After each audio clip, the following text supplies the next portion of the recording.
অনেক মুসলিমই মনে করে যে ইসলামে মিউজিকের অনুমতি আছে। এখন আপনি কি বলবেন যে নবী মুহাম্মদ সাল্লাল্লাহু আলাইহি সাল্লাম কি মিউজিকের বিরুদ্ধে কিছু বলেছেন? মিউজিকের কথা যদি বলতে হয়, এ ব্যাপারে বিশেষজ্ঞদের মতভেদ আছে যে মিউজিক অথবা গানের অনুমতি আছে কিনা। আর পবিত্র কোরআনে কোনো আয়াত সরাসরি মিউজিককে নিষেধ করেনি, তবে কিছু নির্দেশ আছে। আল্লাহ পবিত্র কোরআনে বলেছেন, সূরা লুকমান অধ্যায় নম্বর 31 আয়াত নম্বর 6 বলা হয়েছে যে মানুষদের মধ্যে কেউ কেউ অজ্ঞতাবশত আল্লাহর পথ থেকে বিচ্যুত করার জন্য অসার বাক্য ক্রয় করে, আর এভাবে মানুষকে দূরে নিয়ে যায় আল্লাহ সুবহানাহু ওয়া তাআলার পথ থেকে। তারা আল্লাহ প্রদর্শিত পথ নিয়ে ঠাট্টা বিদ্রূপ করে, এদের জন্য রয়েছে খুবই অবমাননাকর শাস্তি। পবিত্র কোরআনের তাফসীর পড়লে আপনারা দেখতে পাবেন এই যে অসার বাক্য জ্ঞান বহির্ভূত অর্থ ছাড়া, এটা বোঝাচ্ছে অনইসলামিক গান আর বিভিন্ন বাদ্যযন্ত্রের কথা। তাফসীর পড়লে এটা পাবেন। আর নবী মিউজিককে নিষেধ করেছেন এরকম অনেক সহিহ হাদিস আছে। যদি আমাদের নবী মুহাম্মদ সাল্লাল্লাহু আলাইহি ওয়াসাল্লামের হাদিসগুলো পড়ে দেখেন, তাহলে এই ব্যাপারে কোনো রকম সন্দেহই থাকবে না। আমাদের নবী মুহাম্মদ সাল্লাল্লাহু আলাইহি ওয়াসাল্লাম বলেছেন, এটার উল্লেখ আছে সহিহ বুখারীতে খণ্ড নম্বর 7 হাদিস নাম্বার 5590। আমাদের নবী বলেছেন যে আমার উম্মতদের মধ্যে এমন অনেকেই থাকবে যারা জেনায় লিপ্ত থাকবে। তার মানে ব্যভিচার, অবৈধ যৌনাচার, অনেকে রেশমের কাপড় পরবে, মাদকদ্রব্য সেবন করবে এবং বাদ্যযন্ত্র বাজাবে আর ভাববে এগুলো বৈধ। আমার উম্মতদের মধ্যে কিছু লোক তারা এমন কিছু করবে যেগুলো অবৈধ, যেমন ব্যভিচার, অবৈধ যৌনাচার, রেশমের কাপড় পরা, মাদকদ্রব্য নেয়া এবং বাদ্যযন্ত্র বাজাবে আর ভাববে এগুলো বৈধ।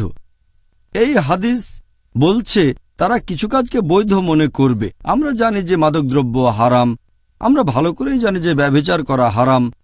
যেহেতু এখানে মিউজিকের কথা কিছু নিষিদ্ধ জিনিসের সাথে উল্লেখ করা হয়েছে, এখানে বাদ্যযন্ত্রের কথাও বলা হয়েছে, এটাই নির্দেশ করে যে নবী এটাকেও নিষেধ করেছেন।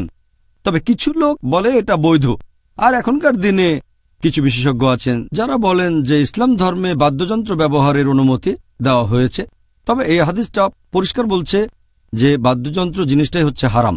আরও কিছু সহিহ হাদিস আছে যেখানে কিছু বাদ্যযন্ত্রের ব্যাপারে অনুমতি দেওয়া হয়েছে, বিশেষ করে ধপ, তার মানে তাম্বুরি। আমাদের নবী মুহাম্মদ সাল্লাল্লাহু আলাইহি ওয়াসাল্লামের হাদিস পড়লে দেখবেন সহিহ বুখারী খণ্ড নম্বর 5 হাদিস নম্বর 4001। এখানে বলা হয়েছে যে মুহাম্মদ সাল্লাল্লাহু আলাইহি ওয়াসাল্লাম একদিন বিয়ে করার পরে বাইরে এসে কথা বলছিলেন সাহাবীগণের সাথে।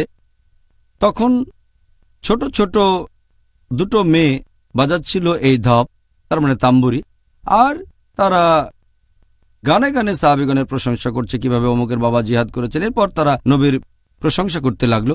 নবী বললেন, আমার প্রশংসা করো না, আগে জায়গায় ছিলে তাই গাও। তার মানে নবী সাল্লাল্লাহু আলাইহি সাল্লাম তাদের এই তাম্বুরি বা ধপ বাজাতে নিষেধ করেননি।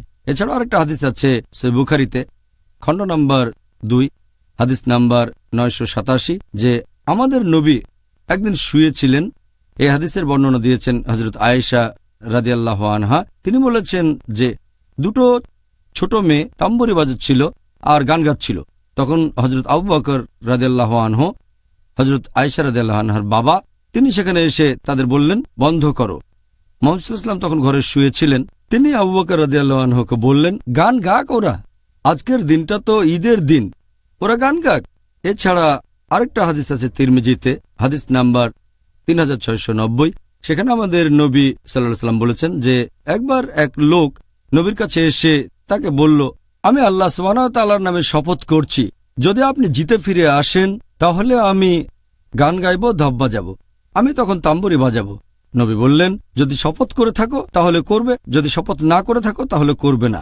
এই হাদিসটাও আমাদের বলছে বিভিন্ন ধরনের বাদ্যযন্ত্র আসলে হারাম, শুধুমাত্র ধপ, তার মানে তাম্বুরি বাদে। নবী কখনো কখনো এটার অনুমতি দিয়েছেন।